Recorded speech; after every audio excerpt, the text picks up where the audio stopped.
So in the 5 days leading up to the invasion, why, we were mostly all prepared up to that time. There wasn't much to do except that. And we were ready to move out to a bivouac area. We were in this assembly in this area, and it was unbelievably, for myself, it was the anxiety, the thing that we've been waiting for a long time. Over the loudspeaker, I heard the word attention. I, with the other troops, snapped to attention, and in the corner of my eye, I could see two men, one wearing an American uniform, the other a British uniform. The American was General Eisenhower, and the other was Field Marshal Montgomery. General Eisenhower said that we were about to embark on a great cause, the liberation of Europe. God be with you. Montgomery said almost the same thing, but added that he was grateful for the help and surprising troops from America. We left the marshalling area with full battle equipment, about 100 pounds per man. The harbor of Weymouth was crowded with ships of every size, shape, and description, most of them flying the Stars and Stripes. On the evening of June 5th, the harbor came alive. I could see one ship signaling to the other that this was it. We would hit the beach the next morning at 6:30 a.m., June 6, 1944, to be called D-Day.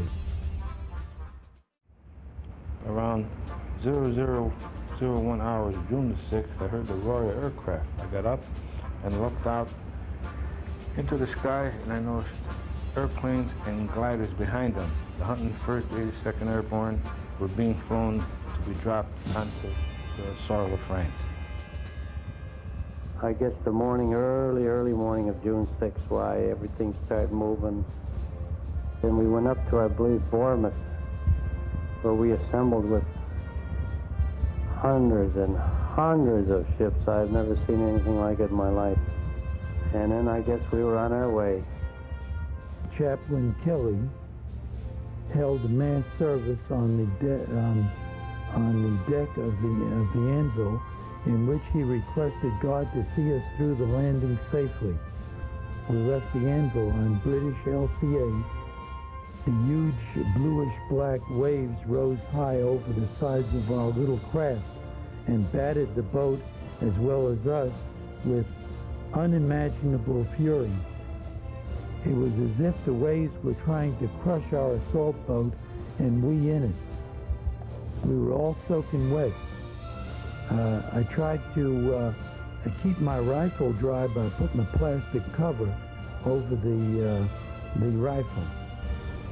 We were so loaded down with equipment. Every man had at least one anti-tank mine, and that we had bundles in the doors, bundles under the aircraft, and the C-47 was loaded to the point where he could take off, but he couldn't land with it, so he had to drop it. But we had rendezvoused for quite a while to get the Air Amanda into a formation. And we crossed the English Channel. I was standing in the door. We looked down, looked out, looked down, and it was the most beautiful moonlight evening. Looked down and had never seen so many ships in all my life, and probably will never see them again. You could have walked across the English Channel. Not that you had to walk on water. You could just step from ship to ship. That is how it looked from the air.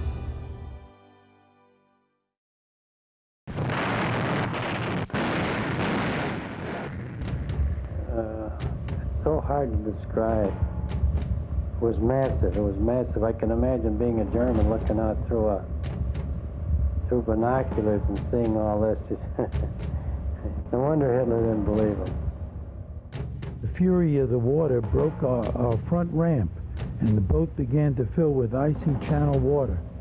But Lieutenant Donaldson rammed his body against the inner door of the ship and said, "Well, what are you waiting for? Take off your helmets and start bailing the water out." As the landing craft inched closer to the beach, shells began to explode around us. The craft next to us, hit a mine, and exploded.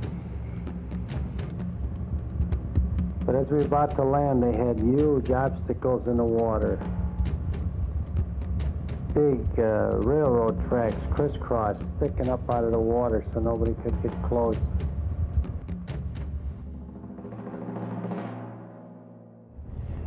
There was a ground fog, and we were supposed to be flying at about 600 feet, and that was going to be our jump altitude. We couldn't see any landmarks. We couldn't see where we were going, or anything. But the order was before we left that no one would come back in the aircraft, whether we found our objective, whether we found our DZs or not. That we would go out somewhere over Normandy. Just as soon as it bailed out, and I knew that was the end of it.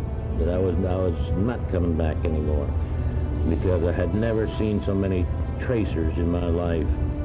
Tracers all over the place that were shooting at us. I hardly got the thoughts out of my mind when I went through an apple tree. My feet just barely touched the ground. The top of my canopy had caught my fall, and I just hung there real nice, no problem. Took my knife, cut myself out of my harness, and immediately started to gather the people together that jumped from our aircraft.